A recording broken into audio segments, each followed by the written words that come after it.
Good afternoon, everyone. Looks like everyone's kind of logging in at this point, so I just wanted to get things started. Thanks for joining us today. My name is Mark Henry, and I'm one of the co-practice leaders of our firm's manufacturing and distribution practice.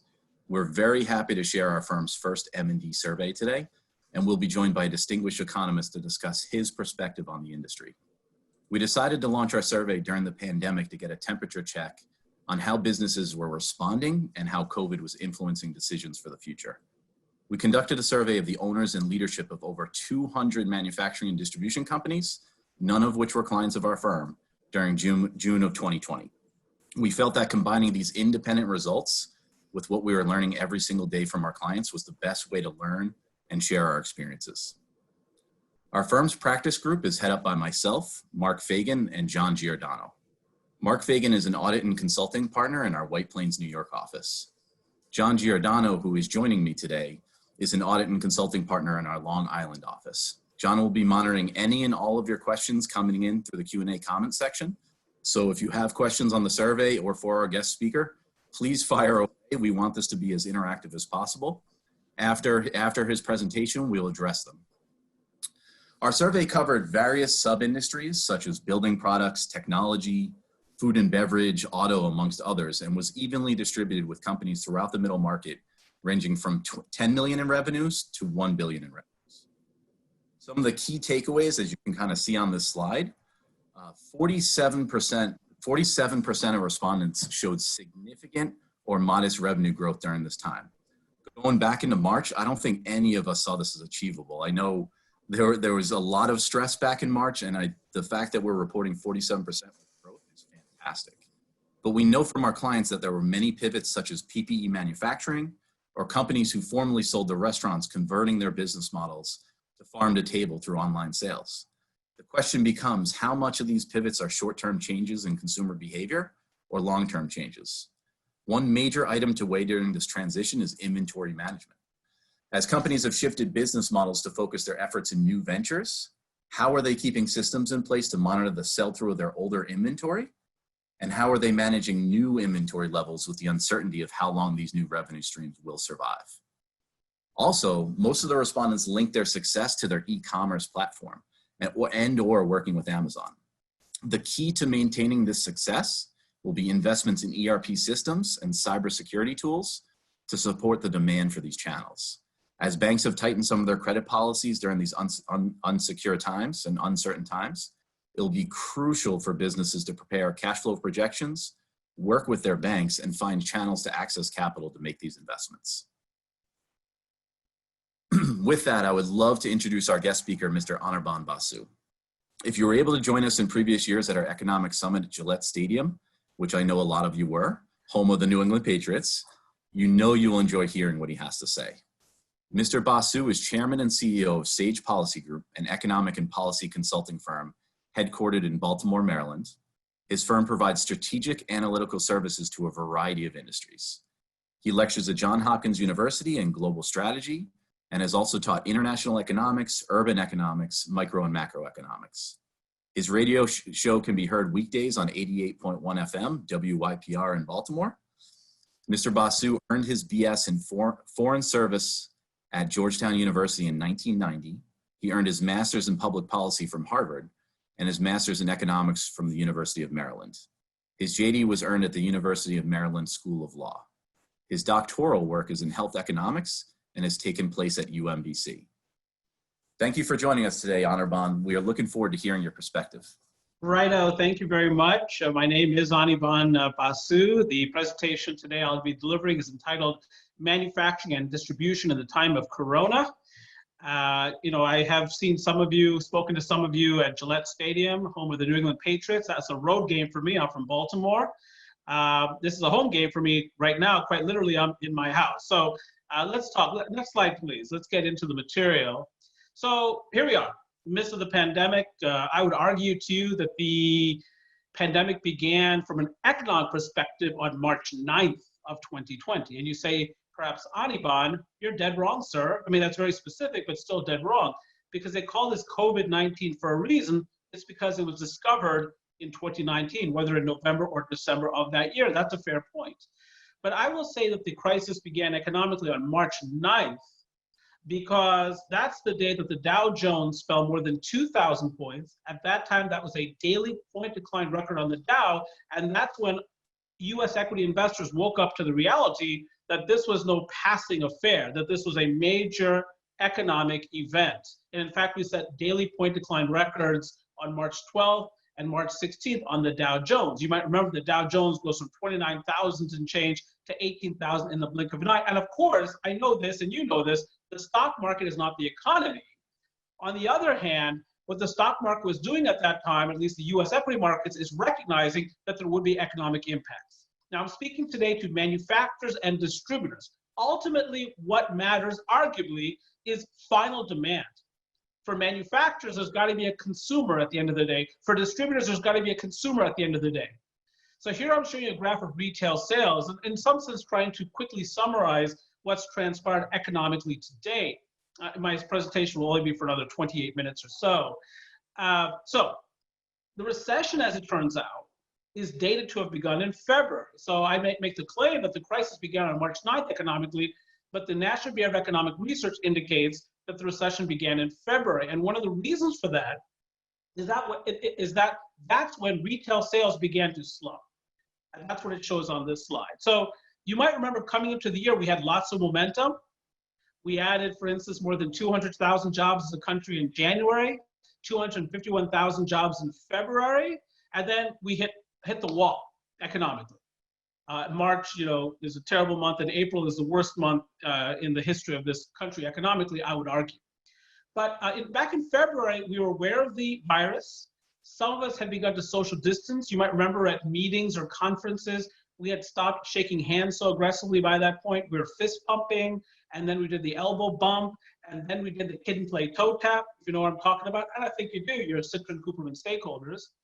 So in February, retail sales began to slow. And then, of course, as we shut down the economy, they fall off the table in March and April. And I'm sure for many of you, this was a very unnerving time. And I'm sure the current period continues to be quite unnerving. But by May, the US economy is out of recession. In May, we had 2.7 million jobs. In June, 4.8 million jobs. That's not recession. And if you can look at this slide here, May, we start to see a rebound in retail sales activity. And then by June, we're actually above pre-recession highs in terms of retail sales. Let's take a step back here. What was going on back in April? Well, of course, the economy is falling apart, but some people receive a $1,200 check, and then some people were unemployed and receiving $600 federal unemployment insurance supplements on top of their state unemployment insurance benefits. So in many cases, money is coming into the household, but the economy is shut down, so that money can't be spent. I mean, there's only so much Grubhub you can order. And if you've got one Netflix account, that's enough. But by May, economies are reopening. Actually, the first economy to reopen was under the leadership of Brian Kemp, the governor of Georgia. He opened up his economy back on April 20th, at least partially. He was followed a few days later by his fellow governor, Ron DeSantis of Florida. And so as economies start to open up, people have some money, not everyone, but some people, and they start to spend, and retail sales figures show that. By July, sales are even higher, and then August is the most recent reading on this data series, and August is an important reading. Why is that? Because by August, people are not receiving that $600 federal government supplement to unemployment insurance, and the $1,200 they received, let's say in April, I'm sure has been long ago spent, at least for most families. So at that point, there's some evidence that the economy has some self-sustaining momentum. Next slide, please. So you can see that in the manufacturing data as well. So this is actually not yo-yo manufacturing. I'm not talking about the manufacture of yo-yos. I'm talking about the pattern of manufacturing activity going up and down. So this is the Institute of Supply Management's Purchasing Managers Index. You see the 50-yard line running west and east across that slide. Appropriate since, I'm talking to Patriots fans in large measure, I suppose. But you see that 50-yard line? So any reading above 50 means that manufacturing activity is on the ascent, it's growing. Any reading below 50 means the opposite, manufacturing is declining or in recession. Now, late last year, even though the broader economy had momentum, manufacturing is in recession for 5 months. What's going on? Number one, trade wars. Number two, strong US dollar, which among other things frustrates US export growth and invites in more imports. Number three, a weakening US auto sector. The auto sector really peaked in terms of sales momentum back in 2016. And then, of course, the issues at Boeing with its MAX 737 or 737 MAX. And so now, what also happens late last year, we get a first phase trade deal with China. We get ratification of the USMCA, the US-Mexico-Canada trade agreement. And we get Boris Johnson's resounding victory in the United Kingdom, which gave us more certitude regarding Brexit. When was the last time you talked about Brexit? Now, you're a manufacturer's distributor, so you might talk about Brexit a lot. But a lot of people haven't focused on Brexit very much in recent months. And so a lot of that uncertainty that had been revolving around the US manufacturing sector late last year began to abate. And by January, manufacturing is out of recession. The January reading on this index, 50.9. But then COVID-19, supply chain disruptions coming out of China, and then Europe, and then elsewhere. Global economy shrinking rapidly by that point, and you can see manufacturing dips into a deep recession. And then what do you see? A sharp bounce back in manufacturing activity, manufacturing out of recession, as inventories are being replenished. You know, Ford, General Motors, Chrysler, or others shuttering their factories. Very difficult to add inventory during that period. You know, GDP during the second quarter of the year fell 31.4%, in part because of a lack of inventory investment. But then as the economies reopen, those inventories need to be replenished. You can see manufacturing comes back to life. But there's a bigger story here. Next slide, please. And that story relates to reshoring of activity back to America. So as I say, last year, we see the ratification of the US-Mexico-Canada trade agreement. And I won't go through all of this in the interest of time, but if you look at that bolded text, one of the things it includes is stronger rules of origin than under NAFTA or TPP. So this is intended to provide greater incentive to source goods and materials in the United States and in North America generally. And so one of the contexts here is this new trade agreement. If you are producing for Americans, you have greater incentive to produce in North America, including, of course, the United States itself. Now, if you look at that 2020 column on the right, again, I'll go to the bolded text here. According to polls conducted by the American Chamber of Commerce in China and the American Chamber of Commerce in Shanghai, in October 2019, 66% of 25 large US companies surveyed said a decoupling of the US and Chinese economies would be impossible. That's October of 2019. That, of course, is pre-pandemic. 66%, look, the global supply chains are in place. We produce a lot of what we produce in China. That's where much of our supply chain is. And it's going to stay that way. We can't imagine decoupling from China. Just a few months later, 6 months to be precise, March of 2020, which remember, it's early days in the crisis, only 44% of large US companies said decoupling would be impossible. So a lot of CEOs have made the determination over the last few months, maybe I see a different path here. Maybe I don't have to produce in China or Asia or other low-cost societies. I can bring some of this production back to America. It would certainly simplify life. Next slide, please. So continuing on this theme, according to a Thomas survey in May/June of 746 North American manufacturing and industrial sector professionals, 69% of manufacturers report they are likely to bring manufacturing production and sourcing back to North America. That's a 15 percentage point increase from the same sentiment reported in February. So COVID-19 has done one thing, well, it's done many things, but one of the things it has done is it's convinced even more CEOs that, look, I kind of was thinking passively about reshoring to America, to sort of dismantling my existing supply chains and bringing more of that supply chain back to America. But now COVID-19 and the supply chain disruptions we've seen have made up my mind. Next slide, please. Now, reshoring was strong prior to COVID-19. So let's look at 2018 data from the Reshoring Initiative. In 2018, the combined reshoring and related foreign direct investment announcements remained strong, adding more than 145,000 jobs in America. That was the second highest annual rate on record. That brings the total number of announced manufacturing jobs brought to the US from offshore to over 757,000 since the manufacturing employment low of 2010. So COVID-19 has served to reinforce already existing patterns. The number of companies reporting new reshoring and foreign direct investment was at the highest level in history, up 38% from 2017 to nearly 1,400 companies. So already CEOs had decided, I want to better protect my intellectual property. I'm tired of having to worry about these trade wars. I'm tired of having to worry about currency fluctuations. I'm seeing the Chinese worker or Vietnamese worker or Malaysian worker become more expensive. I'm coming back to America. And I think that's one of the reasons you've seen the sharp rebound in manufacturing activity recently. Maybe not the dominant reason, but one of the factors involved. Next slide, please.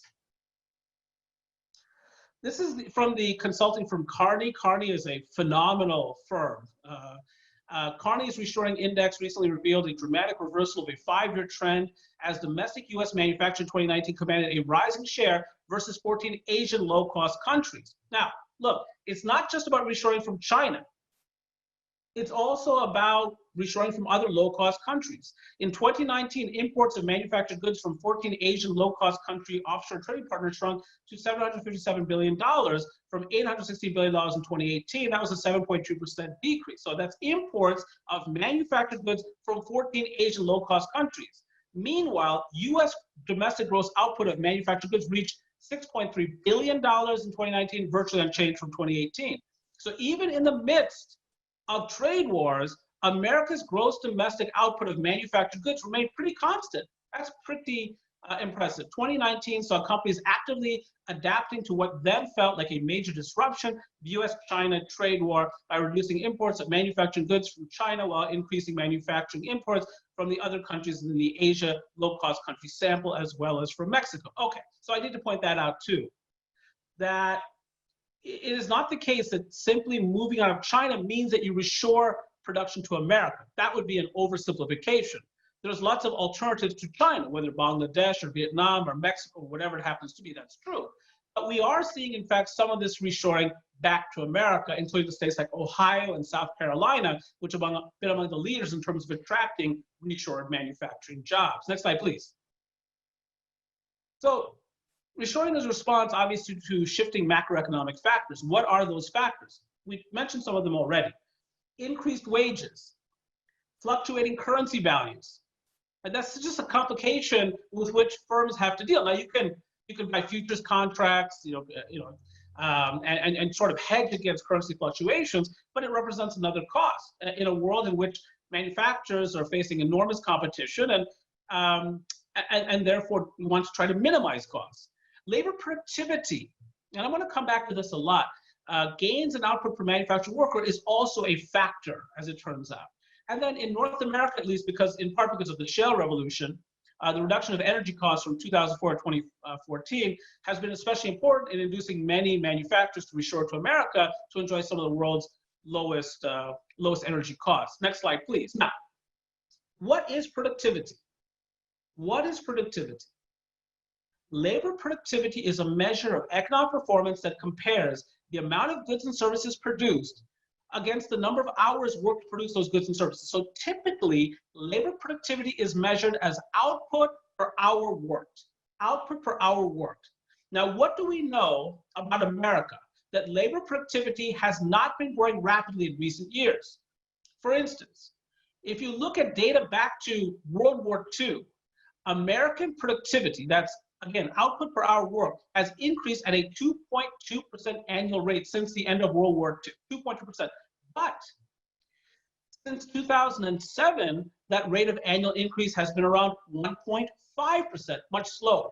Now, what is multi-factor productivity, also known as total factor productivity? It's a measure of economic performance that compares the amount of goods and services produced to the amount of combined inputs used to produce those goods and services. And inputs can include labor and capital, of course, but also energy, materials, and purchased services. So that is definition of productivity. Now, next slide, please. So this is multi-factor productivity contributions to output growth by sectors and private business. Okay. I mean, this is a great slide to show if you're trying to impress someone, I think, because it's almost, basically it's incomprehensible. But what I'm trying to show you here is I've got business cycles on that horizontal axis in the graphical element. You see that business cycles, 1990 to 2000, 2000 through 2007, 2007 to 2018. And again, we're talking about multi-factor productivity, So what this is saying is, how much did productivity contribute to manufacturing output growth per year during these business cycles? So you can see between 1990 and 2000, that multi-factor productivity growth contributed a lot to manufacturing output growth. And then between 2000 to 2007, multi-factor productivity contributed a lot to manufacturing productivity. But look what happened between 2007 and 2018. Now this is US data, so this is for the United States, this is US manufacturing. Look what happened. Productivity actually subtracted from economic growth. Now you can countervail that loss of productivity by having more workers on the job, or invest more in capital, or use more energy. But productivity declined. Well, that's unfortunate, isn't it? Because what's the goal here? At least perhaps from an American perspective, maybe the goal is we would love to have more of manufacturing market share here. We want more manufacturing in America. It supports our jobs, our tax base, and so on and so forth. And again, minimizes transportation costs, and it helps people not have to worry about things like currency fluctuations, at least to the extent that they're producing for Americans.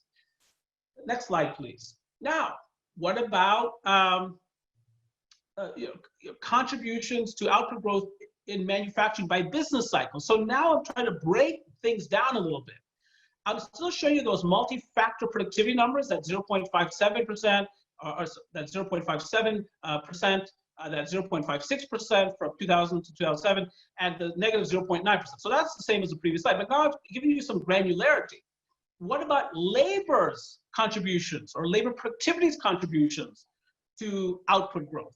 Now you can see between 1990 and 2000, labor contributed 0.07 to output growth by manufacturing. That's a very small contribution. Capital, right? Machinery, contributing 0.29 percentage points to manufacturing output growth per annum over that 10-year period. Okay, so labor is not doing a lot for us. Labor productivity growth is not doing a lot for us in the 1990s. What about the 2000 to 2007 business cycle? Well, now labor productivity actually subtracts from manufacturing output. And what does that mean? That means that to do the same amount of work, you need more workers, because each worker has become less productive. Well, that's amazing. Because you think about robotics and artificial intelligence, and and maybe that was not as big a deal in 2000, 2007 as it is today, but nonetheless, the workforce is not up to it, is what this is suggesting. And then I'm showing you the last bar here, 2007 to 2018, labor, I've had to scratch it out there, but it's a negative 0.03%. So it became less negative, but labor productivity growth is not contributing to output growth. That's the point. Next slide, please. So how do we address this? I've got the answer. And that's amazing, because I'm an economist. So for us to have answers is amazing. It's one thing for a great firm like Citrin Cooperman to have answers. Of course, they've got the answers. But for some reason, they've had me speaking here. And I'm from Baltimore. But smart factors are driving productivity. In 2019, Deloitte, along with a partner, the MAPI, launched a study to determine how manufacturers are pursuing smart factor initiatives to drive business impact. They found that every manufacturer, whether already running smart or yet to invest in smart factory technologies, can harvest business value from smart factory initiatives. I'll go to the third bullet here. Smart factory initiatives accelerate business value creation. Companies report as much as 10 to 12% gains in areas like manufacturing output, factory utilization, and labor productivity after they invested in smart factory initiatives. Next slide, please. Look at this. Deloitte and MAPI found that companies that spend a larger share of their budget on smart factory initiatives and were moving toward complete transformation of at least one factory experience larger gains. And you can see that on the graphical element, that plus 12% average increase in labor productivity. Well, that's fantastic, because if we're thinking about reshoring to America, and if one of the factors in our decision is how productive are American workers, the fact that we have found this mechanism by which to increase American worker productivity is really important, because it'll induce that many more CEOs to decide, or management teams generally, to decide to reshore production back to America. On average, smart factory initiatives triggered double-digit growth in key performance indicators between 2015 and 2018, and that's what I'm showing you on the graph. So you say, Anirban, this is fantastic. This is the solution right here. All we need, okay, now tell us, Anirban, what are smart factories? Next slide, please. Just tell us, there is no universal agreed upon definition. And that is like me popping the balloon. It's sort of like one of these things where you sort of know it when you see it. You look at it and say, oh, that's a smart factory. The smart factory or smart manufacturing is a concept used to describe the application of different combinations of modern technologies to create a hyper-flexible, self-adapting manufacturing capability.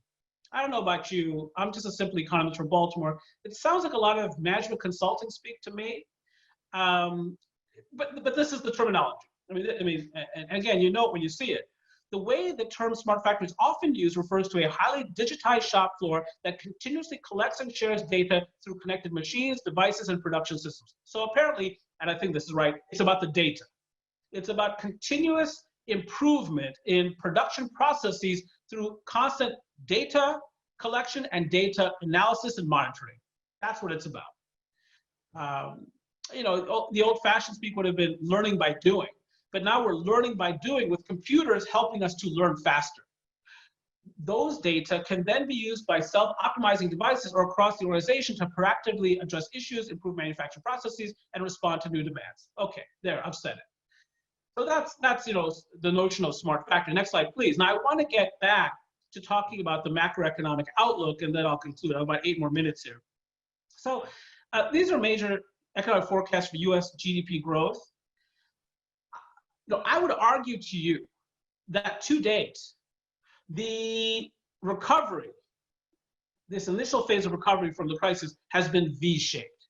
V for victory or vindication for those of us economists who thought it would be V-shaped, vibrancy or vitality. So here I'm showing you various forecasts. The burgundy or maroon colored bars are for 2020. The red or orange colored bars, 2021. These are forecasts. From the International Monetary Fund, the World Bank, and the Organization for Economic Cooperation and Development under single wave, virus comes and then it goes, or second wave, virus comes back scenarios. And you can see here basically the story, broadly speaking, is 2020 is awful, 2021 is better, though how much better is unclear. Now, if you're wondering, well, what about American forecasts? Where are they saying? Next slide, please. Well, so if you look at forecasts from the Congressional Budget Office, nonpartisan, again, probably too many lines on here by half. I excessively complicated this, but you see the solid blue line is historic up until that vertical black line there. And the forecast for the current year, as it turns out, is that GDP will fall not quite 6%. And if you look at the dark blue dashed line going forward to the right of the slide, then that's the September 2020 projection. And that suggests that next year, the US economy will come back 4%. So what that says is that complete recovery will not occur next year, which I agree with, for all kinds of reasons, and reasons actually we'll get into in part at least, and certainly hopefully dig a bit deeper during Q&A. Next slide, please. Now, one of the reasons that myself and some other economists had predicted an initial V-shaped recovery was not because we're simply hopeful or even patriotic. It's because that's how advanced societies often respond to crises. They often recover quickly. So this comes from Goldman Sachs. This relates to the economic impact of past pandemics. And I know that I've got too many lines on here by half. Again, I'm excessively complicating things. That's the nature of being an economist. But if you just fix that on one line for me, it will be helpful. You see that blue colored line that goes way up to the top and back down again? You see that line? Hong Kong, SARS, 2003. Hong Kong, SARS, 2003. Now, you see the skinny black line at 0%? That is a stand-in for the pre-existing rate of economic growth. That's a stand-in for the pre-existing rate of economic growth. So as a pandemic strikes a society, what happens to growth? It goes below that prevailing average. Well, of course it does. And first is travel and tourism, and then it's manufacturing and financial markets, and perhaps construction, so on, sort of real estate that's affected by the pandemic. So as the pandemic becomes more pervasive in its impact on regional economies, things get worse before they get better. You can see that line goes down. But then what do you see, ladies and gentlemen? A sharp bounce back in economic activity. You see the letter V. V for, again, victory, vibrancy, vitality, vindication, and eventually vaccine. But this is how advanced societies often respond to crises. They come back quickly, not all the time. We didn't come back very quickly from the global financial crisis of 2008, 2009. It took a long time to get that engine revved up again. But from crises like these, pandemics, for instance, or the shock of 9/11, so on and so forth, advanced economies tend to come back quite quickly. And one of the reasons for that, next slide, please, is that governments in these societies don't just stand still and do nothing. They do something. They stimulate the economy. Now, you might remember that during the previous downturn, the Great Recession, which was a demand shock to the economy, by the way, that, you know, a lot of people try to compare 2008, 2009 to this crisis. Totally different. 2008, 2009 was a demand shock. So what happened? The money disappeared. From where? Everywhere. People's portfolios, the value of their homes, bank balance sheets. So the air came out of the balloon. What did we do? We put air back in the balloon. We passed the Troubled Assets Relief Program, TARP, to recapitalize the banks. We had a stimulus package passed in February of 2009, the American Recovery and Reinvestment Act of 2009, $787 billion package. The Federal Reserve cut its interest rates to effectively 0%, and it blew up its balance sheet from $800 billion pre-crisis to $4.5 trillion during that crisis. We put air back in the balloon, and I would argue, you could argue that it worked, because that fashioned the lengthiest economic expansion in American history and did not trigger inflation, by the way, or problematic inflation. But this is different. This is supply shock. This is quarantines. We shut down the economy. We could not supply. It wasn't that Ford, General Motors, and Chrysler couldn't sell vehicles. It's that they shut down their factory because they couldn't keep people healthy, and because they're operating in states where they were forced to shut down in many instances. But again, one of the things, the constants that happens, the expected thing to happen is that government doesn't just stand still in the face of economic stress or crises. They do something. So to date, we've had 4 rounds of stimulus. The big one here is phase 3, Coronavirus Aid, Relief, and Economic Security, or CARES Act, about a $2.2 trillion package. That's those direct payments to Americans and the Paycheck Protection Program. We got more money for the Paycheck Protection Program in April, but we're now in October. If you're in New England, the leaves have turned colors to a certain extent. Certainly that's the case in Maryland here, where we also have beautiful Octobers. But it's October. The last stimulus was passed in April, and winter is coming, and the virus is still apparent. And so while the initial stage of recovery has been, I would again argue, V-shaped, an incomplete recovery, don't get me wrong, but V-shaped, the near-term future may not be so bright. Next slide, please. Now, again, I'm not so worried about the demand side of the economy. I'm not. Here's one of the reasons for that. This is the US savings rate. So this is savings as a percentage of personal disposable income. So prior to the crisis, the US savings rate is in the range of 8%, the household savings rate, 8%. Again, in April, people are getting checks in. They're getting unemployment insurance in some cases, generous unemployment insurance, relatively speaking. And so, but the economy shut down. So by April, the savings rate in our country is 33%. Now, as the economy begins to reopen, and some people at least have stockpiled cash, they start spending that money. That's one of the reasons you saw that big surge in retail sales, May, June, July, August, that I showed you very early in the presentation. And even as late as August of 2020, the last reading here, the savings rate was around 14%, still high relative to historic norms. So a lot of families have a lot of cash on hand. So the demand, to a certain extent, is still there.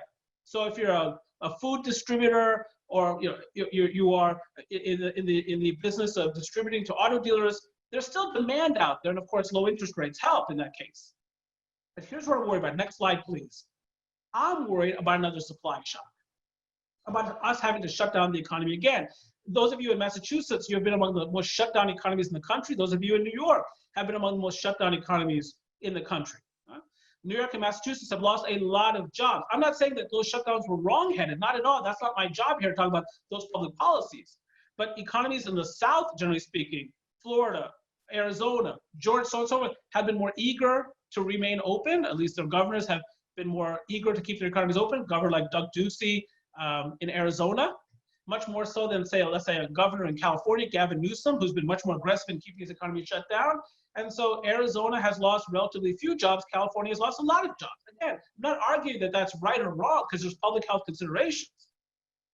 Now, one of the things I said very early in the crisis, back in March, and this first bill is a direct quote from my March webinars, the initial phase of recovery from the crisis will be sharp, profound, and most welcome. That's exactly what it has been. As people re-engaged the economy, they saw interest rates were low, the pent-up demand was high, there was a need to rebuild inventories, which is one of the reasons you saw that big bounce back in manufacturing activity, and of course, we're human beings. We want to meet again. We want to go to restaurants. Many people want to go to casinos, see a movie. They want to watch the Orioles, which is the most beautiful thing a human being can do, short of nurturing a child, and engage in other most wonderful human activities. For those of us economists who said it was going to be V-shaped initially, May's jobs report was vindication, V for vindication. It was an absolute stunner. A group of economists surveyed by the Wall Street Journal had predicted that we would lose 8 million jobs in May. We added 2.7 million. And June was even better, 4.8 million. Many of those economists predicted that by the end of the year, unemployment would still be above 10%. It's down to 7.9% nationally. But look, while we added jobs from July to September, the jobs numbers have been increasingly soft. You saw the labor force participation rate fell in September. Some of the jobs we've added, for instance, those relating to outdoor dining, are about to disappear in the American North as winter emerges. So while the recovery has begun, these remain treacherous times. Obviously, that's the case. I don't think we've yet earned an enduring V-shaped recovery. We haven't sufficiently flattened the curve. Winter is coming. We don't have a vaccine. And absent another stimulus, I would predict another recession beginning sometime around November, December, or January, a second supply shock as certain governors around the country decide that they've got to close down their economies again to prevent their healthcare systems from being overwhelmed by patients. In any case, that's my presentation for today. Thank you, Citrin Cooperman. You are amazing people. Thank you so much for the invitation. I'll take whatever questions we have and remain tied together. Thank you very much. Well, thank you, Anirban. That was fantastic. And for those who haven't seen him, I'm glad your personality does shine through on the screen as well. So if you have an opportunity to see him next time we have a live event, we'd love for you to join. John, I think you've been getting some direct messages or questions. And any that kind of you want to throw out there? Yeah, thanks, Mark. And thank you again, Anirban, for your presentation. Fantastic. Thank you for everyone who's participating on today's webinar. Hopefully you found it as informative as I did. But yes, again, the question and answer is open, so feel free to float those through or send me some directly. I can get those asked of Anirban. We have his time here, so throughout his presentation, if anything comes up. One thing that I guess we all should have expected is that one question, Anirban, is there's been a lot of talk lately of the upcoming election with many assumptions being made. From an economist's view, what should we expect on November 4th in the manufacturing distribution industry? Well, November 4th would be after the day of the election, of course, November 3rd. And so, it would be in a lame duck congressional session by then. It looks like stimulus talks are not going anywhere right now. We got another bombshell today. It happened from Nancy Pelosi. A couple of days ago, it was from the president himself. But for whatever reason, we're not able to arrive. Even though both parties agree we need stimulus, by the way. That's the amazing thing. Both Republicans and Democrats agree we need stimulus. The Federal Reserve Chairman, Jerome Powell, just said, we are desperate for stimulus. This economy is running out of steam. The demand side is not so bad, but it's weakening because the stimulus is very much in the rearview mirror now. And the supply side is still facing winter and obviously public health systems, COVID-19. So we'll have a lame duck session. Is it conceivable that we'll have a stimulus package passed then? Perhaps. But if I am, let's say the Democrats win this election, it's a Joe Biden presidency, let's say. And by the way, I don't know if you noticed, but all of us answered as many questions during yesterday's vice presidential debate as any of the actual candidates did, right? Zero. But if it's a Biden presidency, they're probably going to wait to have a stimulus package after inauguration. And that's especially true, of course, if they control the Senate. And they have complete control over how to fashion that package, how to direct it. And then also you probably see a tax reform package as well with increases in the marginal tax rate up to around 39.6%, which is what it was under Bill Clinton, and then sharp increases in both the corporate and capital gains tax rates, because those are the most closely associated with wealthy people. So if you're a manufacturer or distributor, you're looking at all this and saying, wow, there's a lot of policy uncertainty now because we have a new administration coming in. And a lot of people to buy big ticket items are going to probably take a wait and see attitude, whether automobiles or whatever it happens to be. Right now, it's great, isn't it? Because there's actually a shortage right now of goods. So people are looking for appliances. There's a shortage of softwood lumber. Prices have been skyrocketing. So if you're a distributor who can actually get your hands on those things and put them into the supply chain, wow, there's some margin to be made there. But by November 4th, we might be looking at some significant economic weakness because obviously the temperature will be colder and there'll be a lot of policy uncertainty in the air. if we have a re-election of Donald Trump, we know what we're going to get with Donald Trump. We've had that for 4 years. We get it. The stock market doesn't seem to mind it. So financial markets would probably be very happy with that outcome because it would mean that capital gains and corporate tax rates won't change. So anyway, that's a long answer to a short question. But again, I could go on forever, obviously, on that question. So just to follow up there, because I guess a lot has happened in the last week, right? The House passed the $2.4 trillion package for Heroes 2.0, which included some PPP money. Trump, through a series of tweets, seems to have knocked that down. But I think subsequently he said he was going to try to do a skinny version before. It sounds like you don't think anything's going to pass, because I know a second round of PPP funding would be very helpful for a lot of clients and companies out there. Oh my goodness, yes, there is COVID-19 fatigue in many ways. But a lot of companies that received that initial dose of Paycheck Protection money, including my own business, by the way, have spent that money, right? So there's fatigue. And so if you're looking at a bleaker winter in terms of sales, and you've already been running overtime trying to maintain cash flow, yeah, the fatigue sets in. So I don't disagree with you. We need stimulus. We need stimulus for small business or medium-sized businesses, maybe even some large business like airlines. I'm not opposed to that.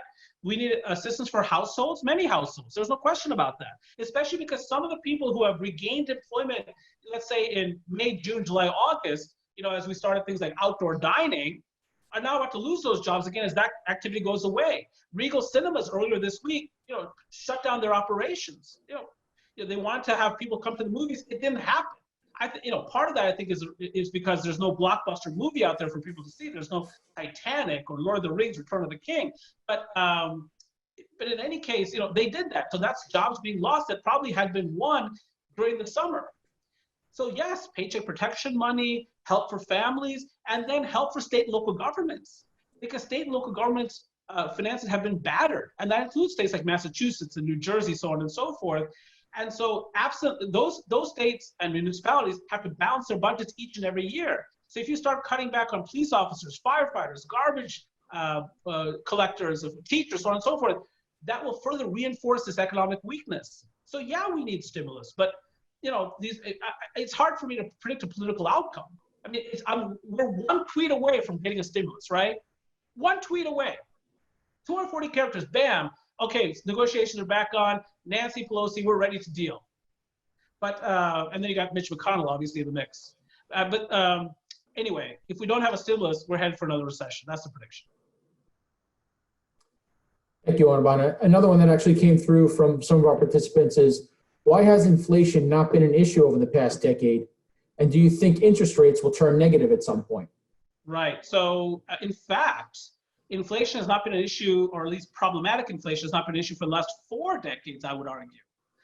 So, and the reason for that is because the gentleman, I think more than anybody else, a gentleman named Paul Volcker, who was our Federal Reserve chairman in the early 1980s, and he basically stomped on inflation, dragged us into 2 deep recessions in the early 1980s, the 80-81 recession and the 82 recession.